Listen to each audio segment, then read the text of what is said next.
Hello, this is your host Akhil Navluri, and welcome to a brand new episode of the TechoSpace podcast series.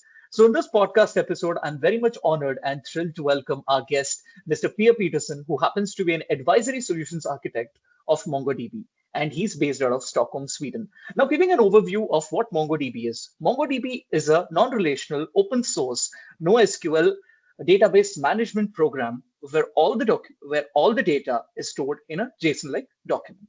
So, Pierre, it gives me a huge pleasure to welcome you to this podcast initiative, and really, I'm looking forward for having a great conversation with you through this medium. So, how are you, and how did you celebrate your New Year in Stockholm this time? Yeah, thanks, Akil, for having me on the pod. It's really, I'm humbled to be here. Yeah, I actually was in Stockholm this year. For the first time, I went out. I usually don't do that. I usually celebrate with my nearest family, but this time I went to a club actually and saw some fireworks and some champagne, But it was good. How about you?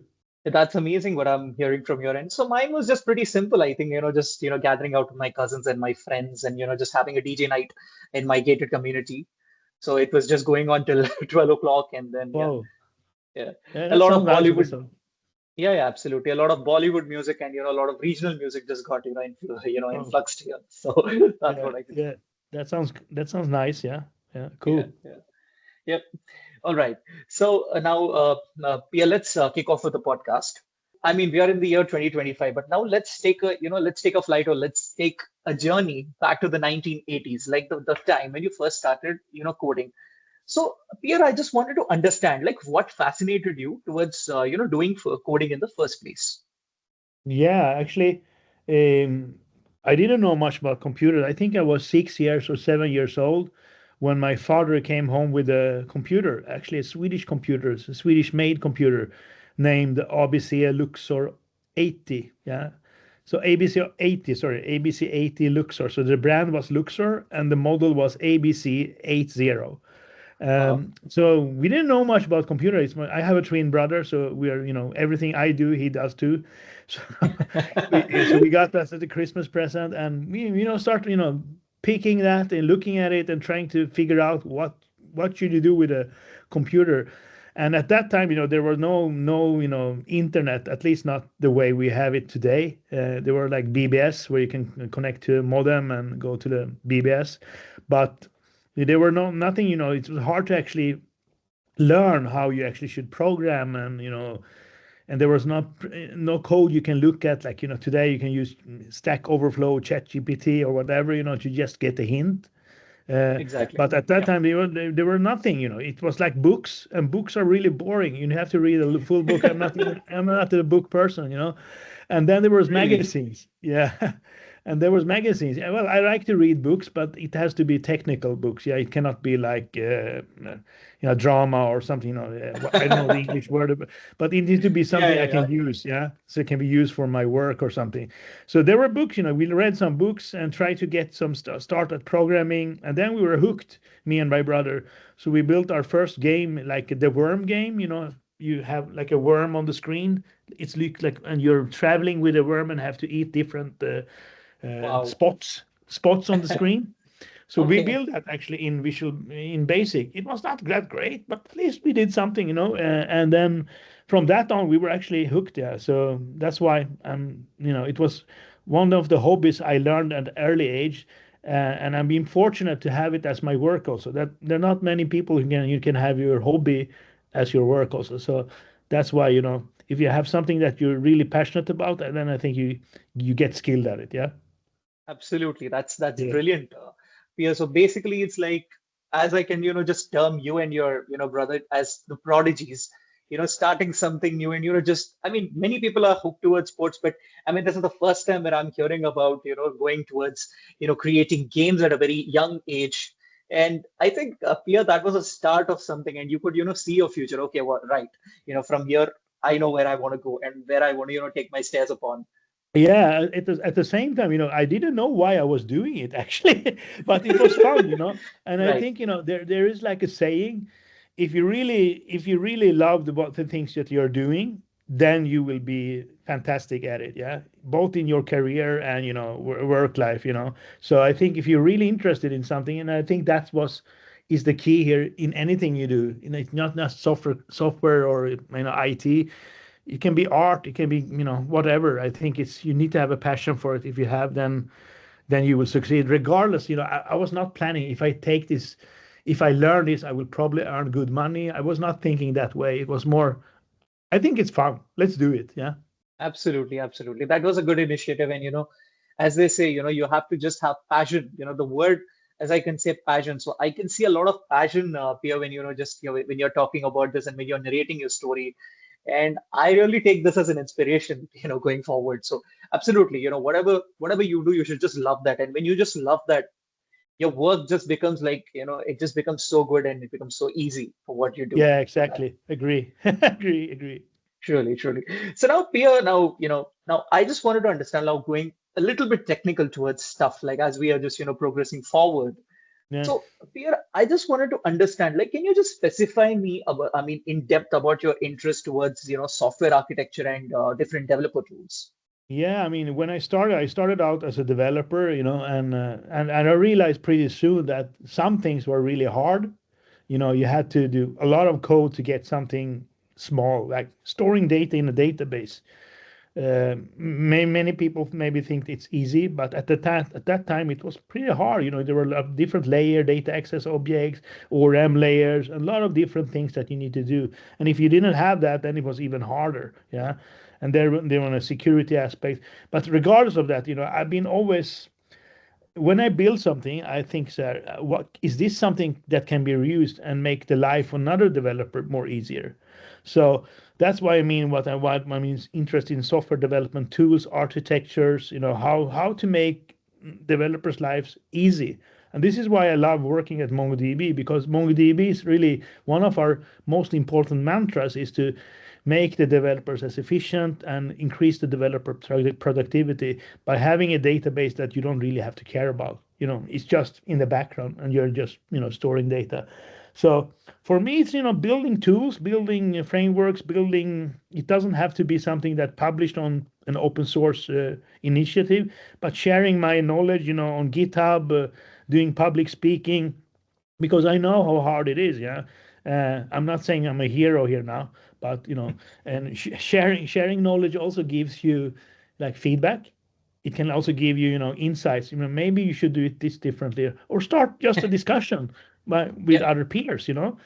Open up a discussion, and maybe you will learn something. I have learned a lot, talking to people, and I realized that maybe this was not that good. Yeah, so it's building the tools, but also having the conversation, I would say.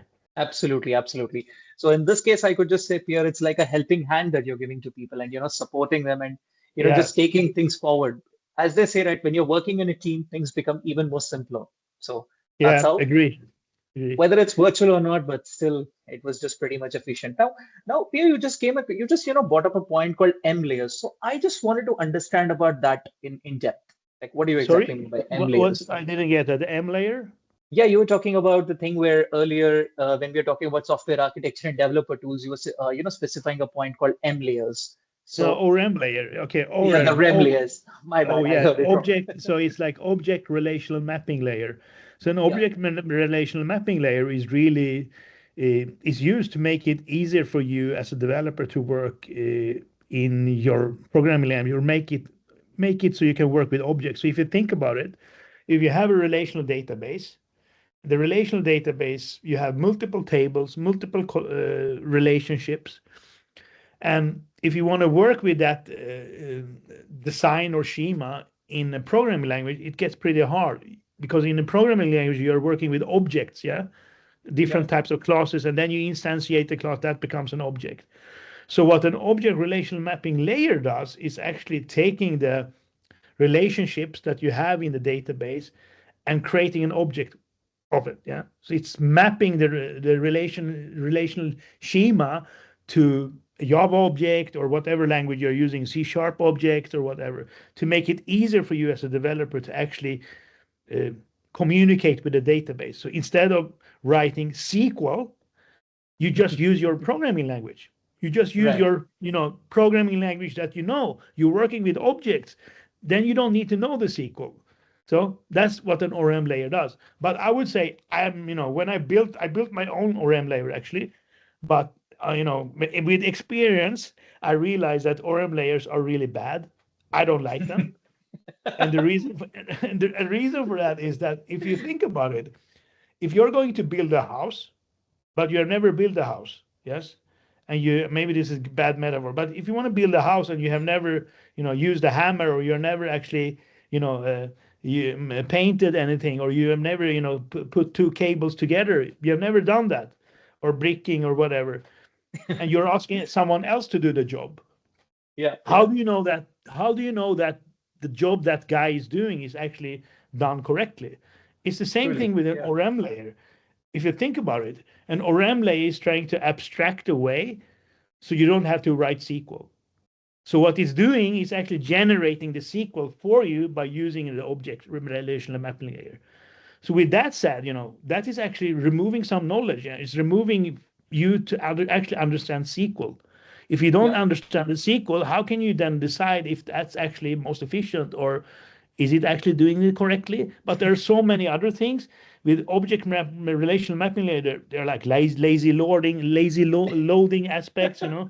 If yeah. you model the ORM layer incorrectly, then you can get a really bad performance, yeah, a bottleneck. So uh, I think, for me personally, I think ORM layers are bad, but maybe someone else listening to the pod will think what is he talking about? It's the best thing since chocolate or something. I don't know, but yeah. So I know. Did that clear that up, Akil? I don't know. Hopefully. Absolutely, absolutely, Pierre. I mean, I totally agree with you that, ORM layer cannot be, much preferable in the market because as a data scientist for us, when it comes to the roadmap, we always prefer SQL. But if we exclude SQL and go for the ORM, I'm like, oh, really, is that a good idea? But again, Yeah. everyone has their own opinion. And if people are hearing and they feel that, okay, you know what, we can use ORM in a better way, probably, yeah. I think, Yeah, they yeah, have their that's own true. say I in mean, yeah, yeah, there are a lot of people who are very opinionated. I am one of those. It doesn't mean that I'm right, it's just, the experience I have when working with it. I think, working with like Hibernate is an Hibernate, or it had, for me, it was a lot of pain because it was like magic. Things were happening behind the wheels, but I didn't understand what was happening. And looking at, the Yeah, generated SQL, that was like gibberish. It was like trying to learn Greek. You only know Swedish, yes. right, right. Yeah, yeah. That's But true, enough absolutely about true. that. Enough of ranting about ORM layers. Yeah, absolutely. We can go much more there. We can dig deep. We can, talk about ORM some other time, probably, Pierre, and Yeah, our sure. probably second collaboration, I believe. Yeah, yeah. Right. Why not? Why So, not? yeah, yeah. So, Pierre, the other day, what I was doing is I was just going through your LinkedIn profile, and there I just, I just stuck to a particular interesting keynote, which was called as the next generation of applications. So, Pierre, I just wanted to understand it from your end, like how, what do you exactly convey by the terminology, the next generation of applications, and what is Yeah, your vision towards it?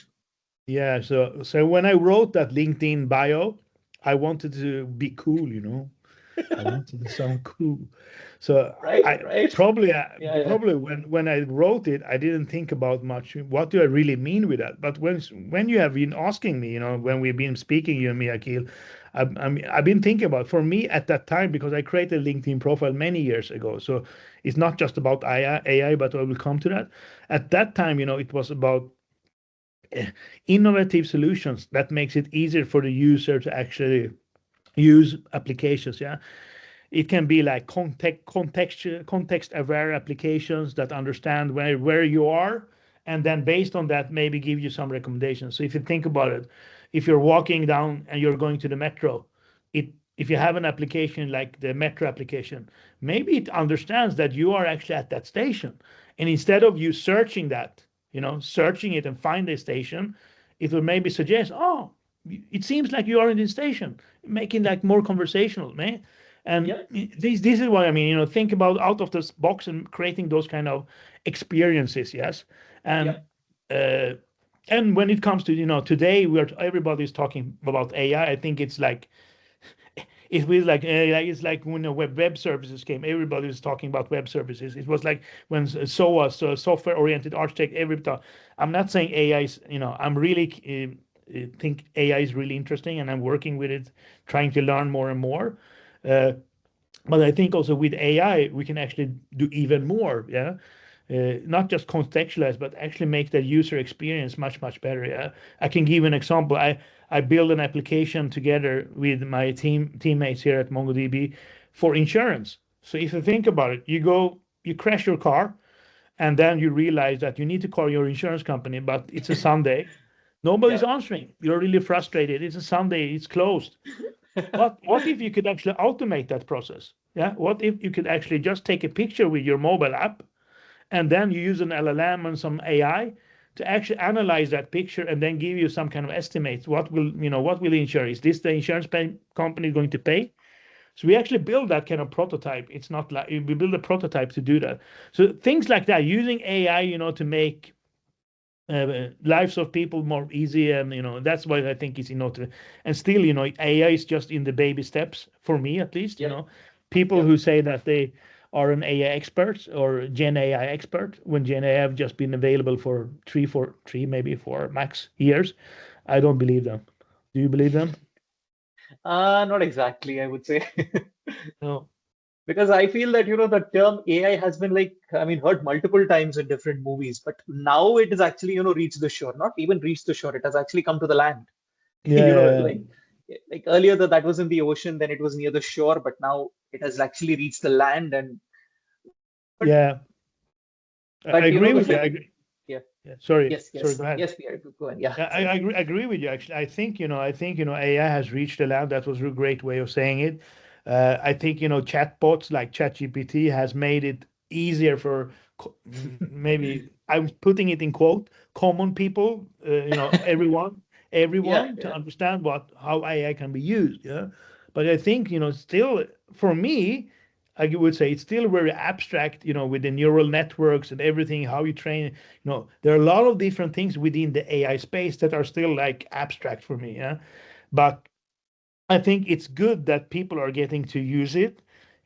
Even my wife is using it on a daily basis. Yeah, even everyone that's not working with IT are using AI in somewhat. Yeah, yeah, so yeah, and I think with the large language models that because we didn't have publicly available large language models with that that has also made it really easily accessible for if not for developers. You can use an LLM to build an AI innovative solution instead of building your own machine learning model from scratch, training that. It's really costly. You need to be like expert at data science, getting the correct data, putting yeah, it in the yeah, model, training it. And that takes, it doesn't take a week. Can take years sometimes, yes, to do yeah, that. yeah, absolutely. So I think we are in a change here, great change. Totally, totally. I mean, that's, what they say, right? There's always an upright kind of a, solution to the market. And I would say AI is one of that, and it's coming. Yeah. But what my take on AI is that, it has to be used efficiently rather than, just being publicly available to everyone.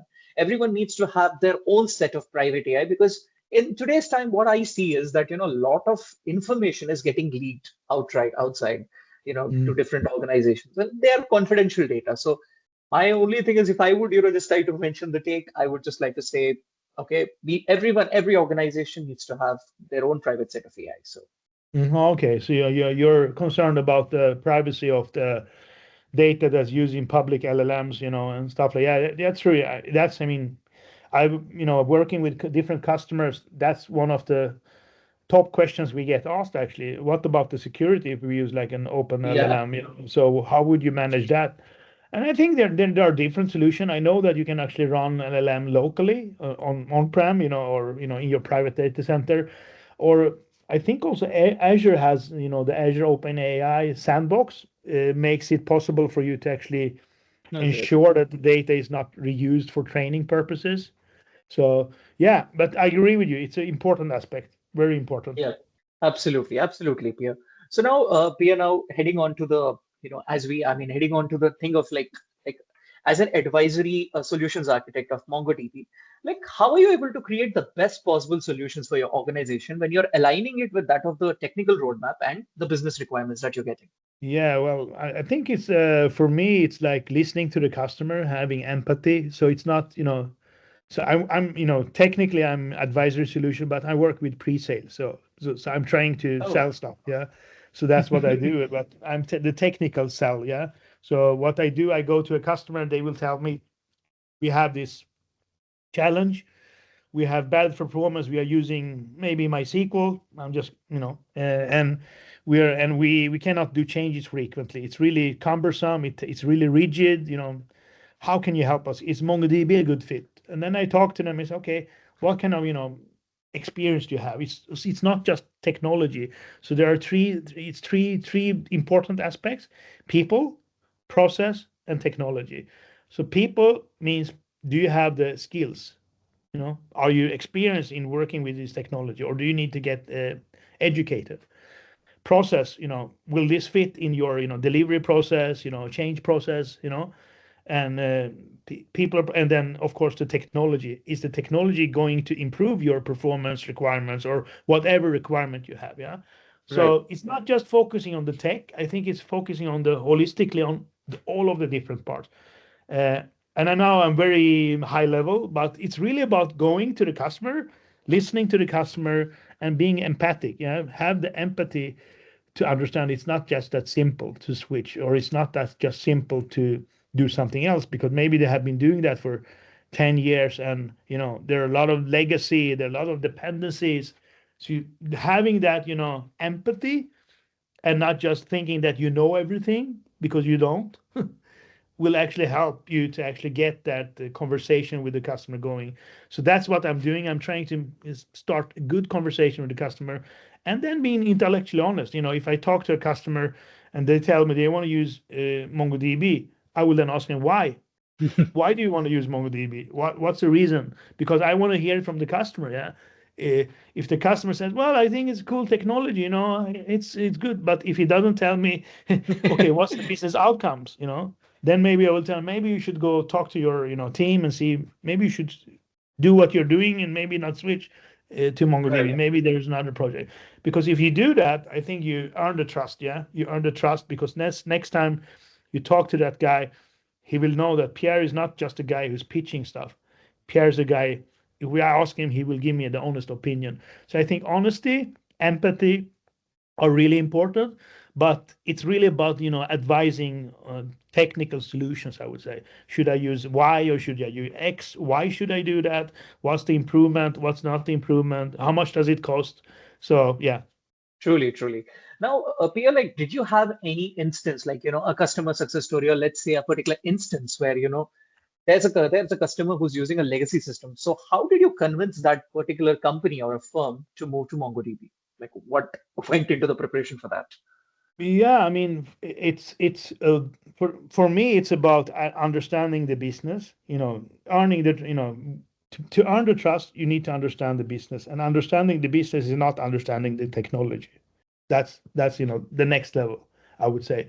So understanding why are they building the system, what's the problem with that system, what happens if they have downtime, what will be the next, how are they going to grow this application? Do they have what's their top pain, from a business side? Yeah.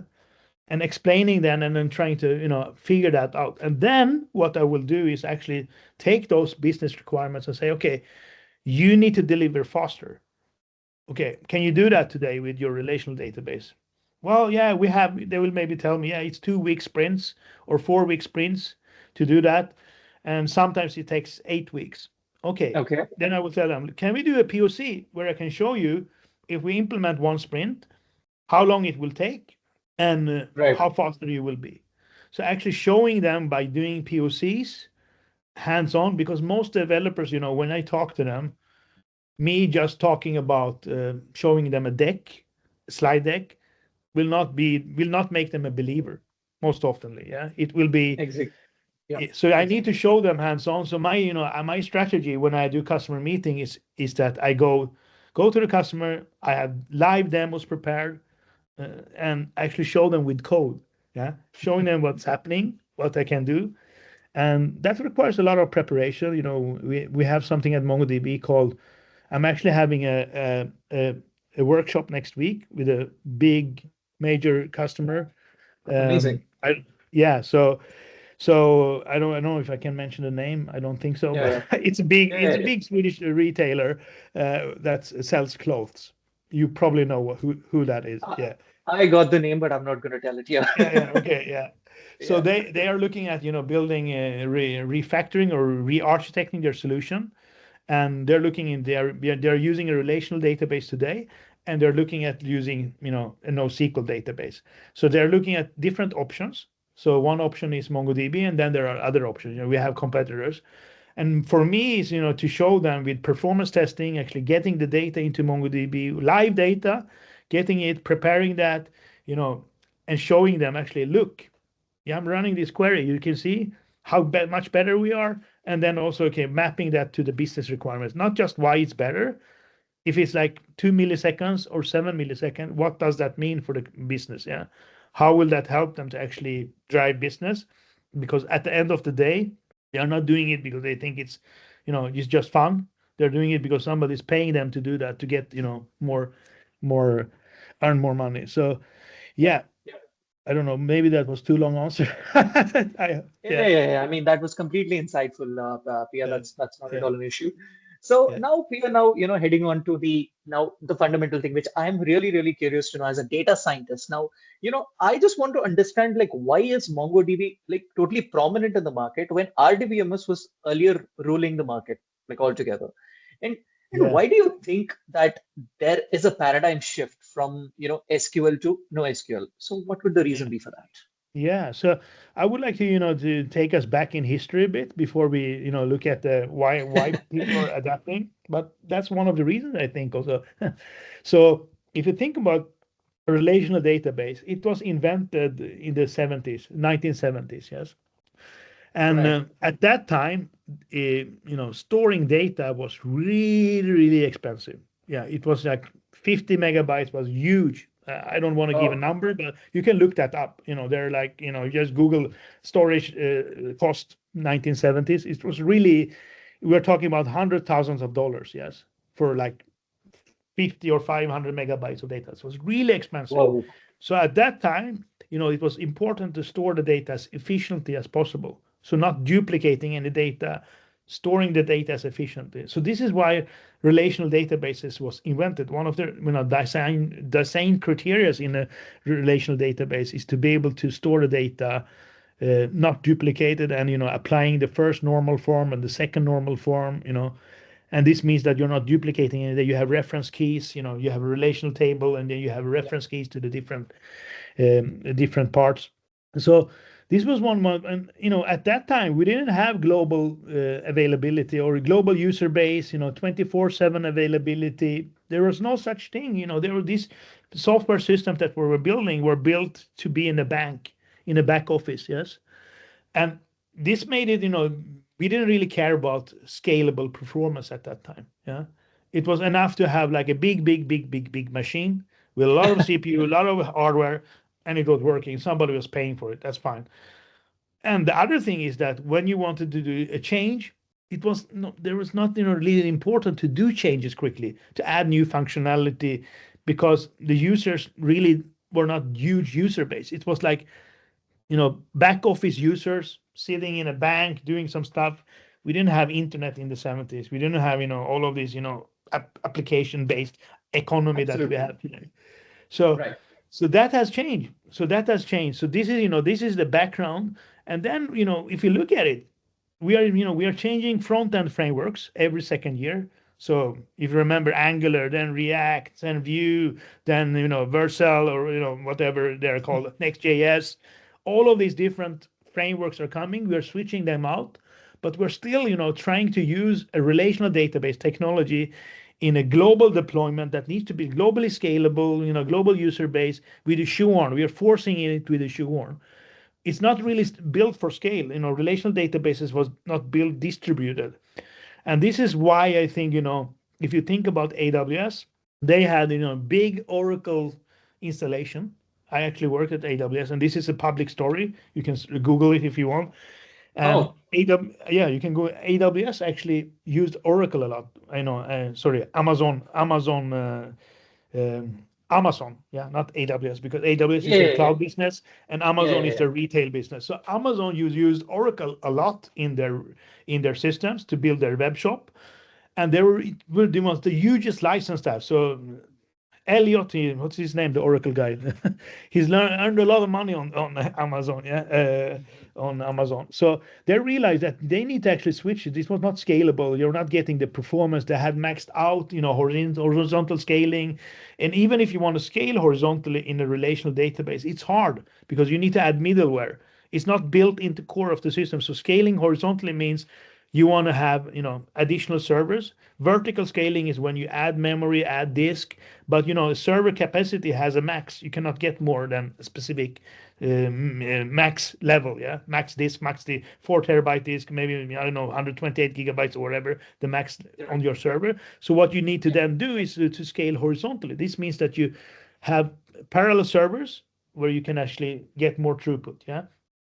And back to Amazon, and I'm jumping back and forth. So this is one of the reasons, to be Yeah. able to scale, it is not possible with relational. Okay, there are solutions today. I know that there are people who will say, yeah, of course you can scale with MySQL, but the cost versus the benefit is not worth it. And it's not just about the cost and the benefit. It's about also I mentioned about developer productivity. If you work with a relational table, we talked about ORMs, yeah. You need to have an ORM to be able to understand your schema or make it sense it in your application layer. Why not just use a database that's object based from the beginning? With objects, I mean that you can store with documents and JSON objects, yeah. And I think this is what we are seeing. Developers are used to working with REST APIs. They are used to working in an agile way. They need to deliver more faster. They need to be able to scale horizontally and doing it seamlessly without adding additional complexity in your application layer. And all of these things, together has made developers look into other solutions. And I know, in the early days, maybe MongoDB was like a niche player. You were doing maybe using it for your hobby project, but people were a bit, should I use MongoDB? Is it really enterprise ready? But today, Right. it's like, the database market is huge. We only have like currently a little percent. We're going to take more, of course, but I would say, today with enterprises like Coinbase, we have HPC, we have huge customers that are using MongoDB in their critical, applications that are business critical. If they go down, it's like goodbye. So it's not just for your hobby projects. So I think people are getting more and more aware about that there are different ways of actually storing and consuming data. That's it's a long rant, but I think it's connected. Yeah. Absolutely, absolutely. That's true.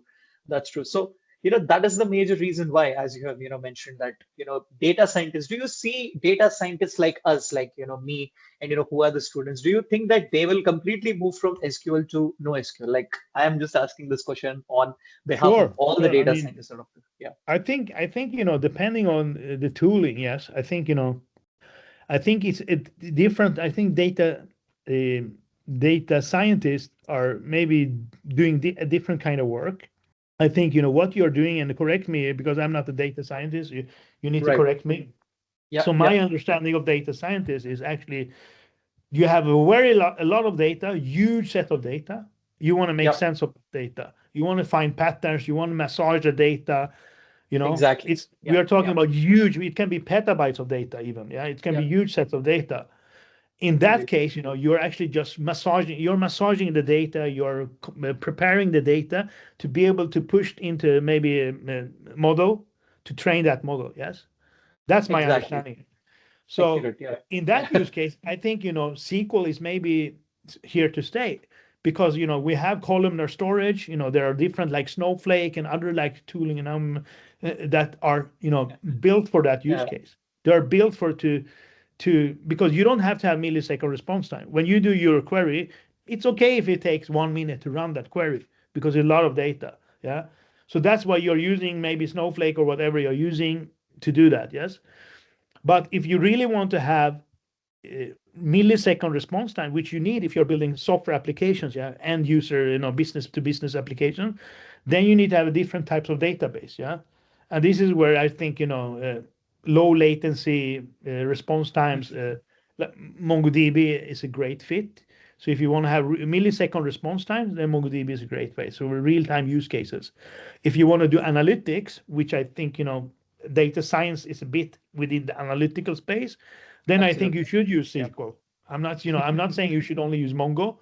And Yeah. just to mention something, MongoDB actually can store. We can actually do SQL queries. Did you know that? Did you know we can do SQL queries? That you can I mean, run. this is I'm actually hearing it from you, so Yeah, it's yeah. it's So it's we an can eye opener actually. for me. Yeah. Yeah, okay. So we have something called the Atlas SQL interface, which makes it possible for to actually connect like Power BI or even just a SQL console and connect to the database and run SQL queries against it. It just reads, it's not writes, so it just reads, but we can still Okay. do that. Yeah. And the reason for that is, because if you have BI people, business people most often use Yeah. Power Yeah. BI, and they most Exactly. often know SQL, or maybe data scientists, they must know. So that's Yeah. why, yeah. But I think one thing that's great with MongoDB, I said that, you should, SQL is something that is great for data scientists and probably is here to stay because you're talking about the different sets of data. To store a lot of data in MongoDB, we can store, I'm just, making this, I need to say this so people don't think that we cannot store petabytes of data. MongoDB can store petabytes of data. That's not a problem. The problem if you want to pay for it. Yes. Oh, so the Yeah. licensing comes in Yeah. picture So here I for mean, that. yeah, because Yeah. if you want to have millisecond response times, yes, Yeah. Yeah. then you need to load that data into memory. And loading that Yeah. in memory is expensive. We talked about memory and this disk is very cheap. And if you look at things like Snowflake, they're actually charging you for um, execution time. So how much time does it take to execute the query? And that's the costly part, yeah. Not the storage, not storing petabytes of data. That's dirt cheap. The cost is actually the memory part. So if you don't need millisecond response time, why should you store it in a database that? Yeah. Yes. Yeah. Yeah. Truly. Yeah. Yeah. That's the thing. Again, it's again an optional thing, and data Yeah. science will. Data scientists will take their pick Yeah. accordingly. So yeah. Yeah. So Pia, before we conclude our podcast session, so like this on a very creative note, like we were talking completely technical. Now let's go a little bit lighter on a creative note. So Yeah. so so Pia, what gave you the inspiration to integrate the technical excellence with that of different pop culture franchises like Star Wars, Lord of the Rings, in different MongoDB events? So how did that come about? Yeah, I think, I don't know if the listeners are, no, but I will set a bit of context here. So I like to do public speaking. I do a lot of public speaking. So I've been at different events, both MongoDB local, MongoDB events, but also external events. But when you do those kind of speaking engagements, I think it's important. My first ones I did, I just had my deck, talking, maybe doing a demo, but I didn't attach it to a story. So for me, doing public speaking is about storytelling. It's not just when I do public speaking, actually, it's also when I meet customers. I'm trying to put it in the context of the customer. So make it relevant for the customer, yeah, or make it interesting, engaging. So if you think about it, if you look, have you seen TED Talks? TED Talks, TEDx. If you think Multiple. about, yeah, if you think about it, when they actually go up on stage and they set the stage, they are setting the context. It's like telling like a saga, it's telling like a story, yeah. And that makes everyone listen. Wow, what is it like? You can, that's what I want to do. So for me, it's making I don't want to waste your time. Maybe I have done that sometimes. I don't want to waste your time. So when you come, I'm honored for you to come and listen to me when I'm on stage talking about something. I want to make it as engaging. So when I come up with these kind of ideas like Lord of the Rings, I did like a session at Nordic JS when I did one API to rule them all. So the storyline was, I was talking about MongoDB, the developer data platform, but I attached it to the Lord of the Rings story, one ring to rule them all. But instead of the ring, I said one API to rule them all, because MongoDB Atlas is a platform that makes it possible for you to do many different things. It's not just a database. You can do, of course, normal database stuff, but you can do data federation, you can do search, you can do vectors, you can do like time series, you can do a lot of different things, and you can do that in one platform. So one API to do them all. And then I did, I did last year, I did the a speaking engagement at MongoDB.local, our biggest event here in Stockholm, Right. about time series. So, time series, it could be really abstract. Maybe many people think, yeah, time series, that's IoT. Yeah, it's only IoT. It can Yeah. be, but it can also be transactional data. So I wanted to tell a story about how you can incorporate what time series is with the story of Star Wars. So what I did was I built an application, a game that everyone in the audience could use. They scanned the QR code, and then the game was a lightsaber. So you were swinging the lightsaber, and then the flashing lights on the phone. And then we had Darth Vader on the screen back behind me on a big LED screen, Whoa. and everyone in the audience was shaking their phones, and I was collecting the application that was collecting the sensor data from the phone, so movement, speed, color, everything, and sending that to MongoDB Atlas and storing that in the time series collection. And this made it, made the time series come to life. Yes, everybody understood, okay, you can do this with this, and how, and connect that to the Star Wars story. So back to your first question, it's about making the making your time when you come to my sessions. I'm not always succeeding, uh, but it's make it fun, make it engaging, and make it memorable. I had a customer meeting the other day, last week, and the customer, I've never met this guy. The guy, Pierre, wasn't you? Yeah, you did that presentation. It was great. I loved it. You know, that's when you know that you have done the things right. Yeah, I'm bragging a bit here, but sorry. No, no, no, no. Every time, we Yeah, have to highlight ourselves, and definitely, I totally agree on yeah, that. And yeah. Pierre, it would not have been that customer himself. I would also have done that. Probably, I would have been in that event, and again, I would have, attended the next event, and I would have come to you, and I was like, yeah, Pierre. I mean, wasn't it you that day, who was, creating this complete world of, Darth Vader hitting with the lightsabers? Yeah. I would have completely been in awe of that, Pierre, Oh, and thanks. literally when you're talking about this, I'm like, wow, how did you even get this idea? It's incredible, really. Yeah, thank you so much. I appreciate it. Yeah. Yeah, I'm bored sometimes. I need to have something to do. Yeah, absolutely, absolutely. You should actually kick it off with something creative. So Yeah. I suspect that, since you're talking about Lord of the Rings, there's going to be a prequel for that Hobbit. So are you thinking of, incorporating Hobbit with respect to any of these events?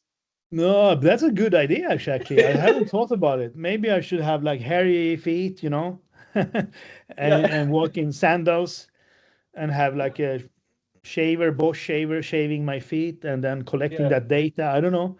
I need to think about it. Yeah, Hobbit. Yeah, that's maybe a good idea. Hmm. And Yeah. Pia, whenever that thing, if you're planning to do that, I would love to fly off to Stockholm to see that and just enjoy that because I'm a huge Hobbit fan myself, and that would definitely. I will for sure invite you and get you free tickets also for the Uh-huh. event. If you're here, like, let me know. Otherwise, I will let you know. I will harass you on LinkedIn also.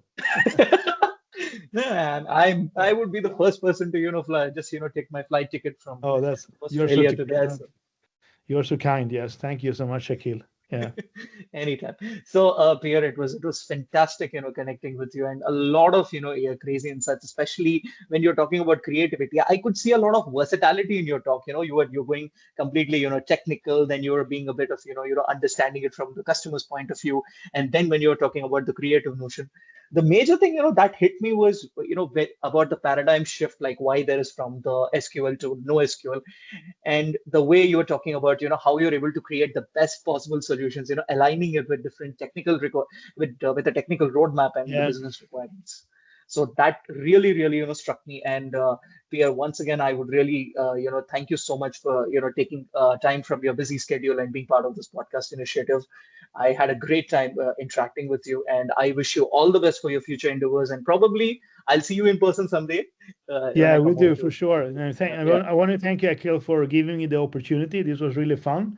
Let's keep in touch, and I will harass you on LinkedIn for sure. Yeah, fine, fine, Okay. sure. So listeners, before we conclude our podcast episode, so this is an open request to all the industry leaders out there who are hearing to my podcast. If you have any interesting story or any key useful insight which you would like to share through my podcast episode, you could reach out to me on my email ID, akil.navluri55@gmail.com, or you could message me on my WhatsApp number that's present on the profile page of my podcast page. So who knows, it's going to be you next time who's going to be part of this podcast initiative. So till then, on that note, this is your host, Akhil Navluri, signing off. We would be back with another podcast episode with another eminent industry leader very soon. Till then, keep listening. Stay tuned. Goodbye. Thank you. And hedo. Au revoir. Thank you.